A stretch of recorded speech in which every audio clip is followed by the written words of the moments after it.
আমাদের অর্থনীতি, আমাদের সমাজ ব্যবস্থা, আমাদের অর্থনৈতিক পরিস্থিতি, সবকিছু আমাদের শিক্ষা সবকিছু সংস্কৃতির মাঝ দিয়ে এই মানে রিফ্লেকশন হয়।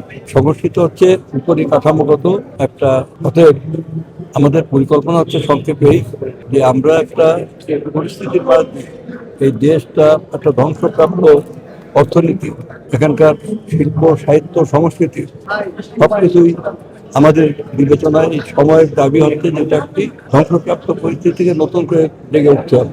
আমরা নতুন সেই ভাবনা নিয়ে, নতুন সেই কল্পনা নিয়ে আমরা বাংলাদেশকে একটি যুগোপযোগী আধুনিক দেশে পরিণত করার কাজে আত্মনিয়োগ করছি। এবং এই সংস্কৃতি আমাদের সাংস্কৃতিক ভাবনাকে দেশের সমস্ত জায়গায় আমরা ছড়িয়ে দেবো, শক্তিশালী করব।